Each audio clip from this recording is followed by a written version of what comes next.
Jamais sans la grâce, une dévotion matinale qui vous connecte à la pensée de Dieu et vous donne la provision du ciel au quotidien. Fidèles auditeurs de Jamais sans la grâce, bienvenue dans votre émission de ce matin. Pour cette nouvelle journée, nous avons également une nouvelle provision. Donc avant de continuer, j'aimerais que nous prions. Seigneur, tu nous as donné ta parole pour que nous vivions par elle, pour qu'elle nous enseigne, qu'elle nous montre la voie à suivre. Nous te prions que ce matin, qu'elle fasse son œuvre dans nos vies. Au nom de Jésus, nous prions. Amen. Je vous prie de tourner avec moi dans l'évangile de Marc, au chapitre 2. Nous allons lire deux versets, le verset 16 et 17, où il est écrit. Les scribes et les pharisiens, le voyant manger avec les publicains et les gens de mauvaise vie, dit à ses disciples, « Pourquoi mange-t-il et boit-il avec les publicains et les gens de mauvaise vie ?» Ce que Jésus ayant entendu, il leur dit, « Ce ne sont pas ceux qui se portent bien, qui ont besoin de médecins, mais les malades. Je ne suis pas venu appeler des justes, mais des pécheurs. » Nous sommes devant un festin que Lévi, ou du moins Matthieu, vient d'offrir à Jésus après qu'il ait accepté lui-même de devenir son disciple. Et là, Matthieu va inviter ses collègues et d'autres personnes de semblables, les rejetés de la société, pour venir au festin qu'il offre au Seigneur de gloire, à celui qu'il a appelé, pour qu'eux aussi viennent écouter ce qu'il a dit, parce que peu importe l'endroit où il se trouvait, il avait toujours un message. Et Matthieu même est considéré par ses concitoyens comme un traître, parce qu'il est au service, si on doit utiliser la terminologie d'aujourd'hui, il est au service du colon, il est au service de l'envahisseur.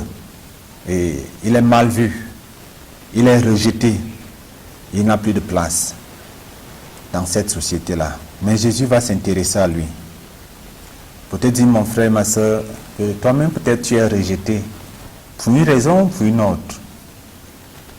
À tort, à raison, ce n'est pas là le plus important. Mais le plus important est que Jésus s'intéresse à toi, dans toute ta condition, et Jésus t'appelle tel que tu es, tel qu'il a appelé Matthieu. Et le rejet peut être dans notre famille, dans notre lieu de travail, dans un endroit ou un autre.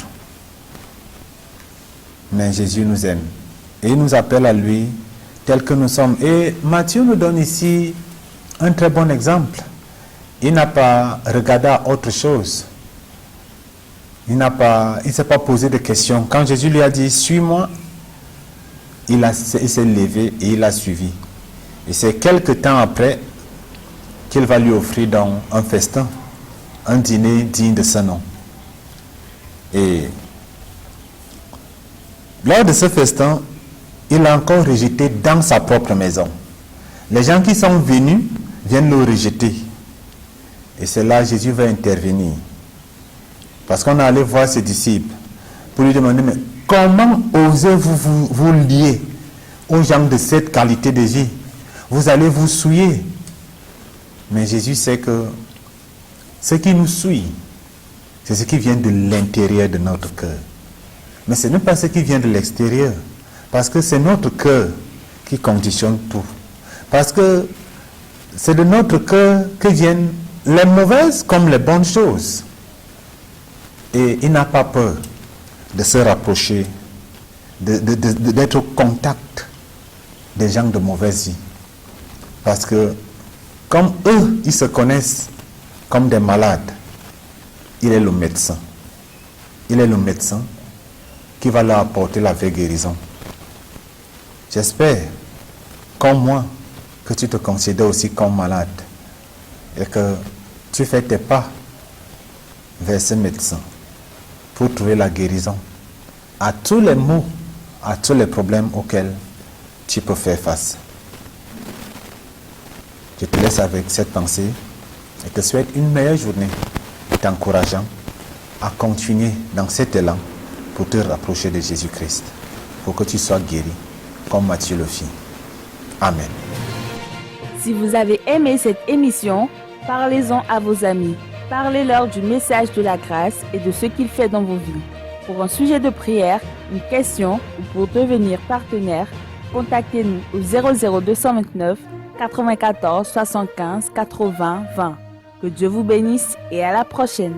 En attendant, pensez avec Dieu.